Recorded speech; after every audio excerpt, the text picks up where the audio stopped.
Hi, I'm Kennae Miller and I use she and her pronouns. Today I am sharing with you the use of different yoga props. Now, I do want to be very clear, in the original forms and practices of yoga, props were not necessarily a thing.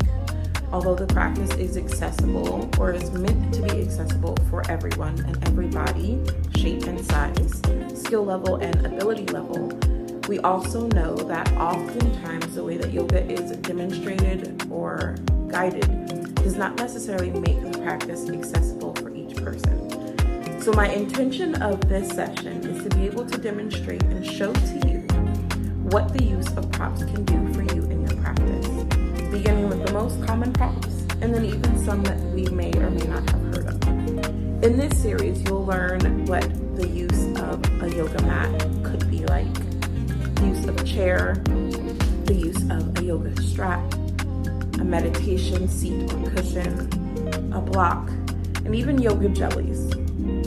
Stay tuned, make yoga itself more accessible to you, and specifically asana more accessible to you. The next prop I wanted to share with you is a yoga block. Blocks come in different shapes, different sizes, different levels of thickness, whether 3-inch or 4-inch. I haven't seen any really thicker than that, but they've been made of foam. I've also seen the ones that are made out of cork. And really it's a preference of up to you, whether you want something a little more solid. If you want something that feels a little weighted, I would go with the cork.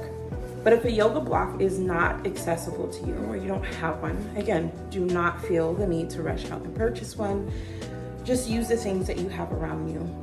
A good alternative to a yoga block is a firm and hard surface. So for example, if you just need something to rest a hand on or to elevate a foot or hand during your practice, you could always use a hardback textbook, something that's not gonna slide from underneath you or move from underneath you, but just brings the ground up a little bit. And then I will demonstrate to you one of the ways that you can use your block throughout your practice. So again, this is a foam block that I'm using. I believe this is a 3-inch. It's definitely had its use, its wear and tear. Again, you can get these in multiple places. It just really depends on what you want for you in your practice. Blocks are one of my favorite props.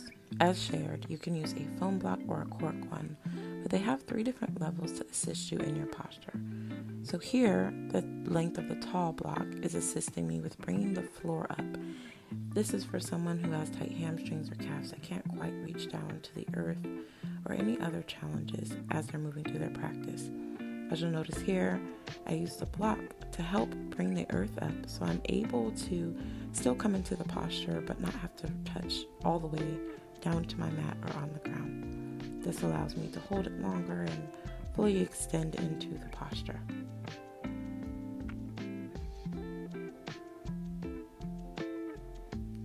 You'll notice here, for someone that has a little more mobility, I'm able to place my hands here on the mat to move into the same posture and just to demonstrate how the block may assist you by bringing the ground up. So here I'm taking the block and I'm showing different ways to modify other postures, again by bringing the crown up.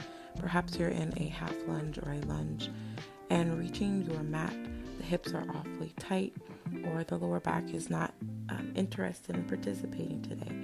You can rotate the block here to different heights to bring the floor up closer to you while you're still engaging the muscles and attempting to extend into the posture. Other ways you can use the block is to have a seat on it. Again, if you have no meditation cushion or a pillow available to you, you can always use a block to raise the hips. As you see here, they support my seated position. And remember, whenever you're using a block, if you don't have a block accessible to you, use a hardback book, or you can double up pillows, also grab that bolster, whatever feels most accessible to you. Here you'll see I utilize a block to support the knees as my knees are not touching all the way down on the earth, but I'd like to alleviate some of the tension in the hip crease here to support the hips as the knees are as the legs are crossed, knees are raised.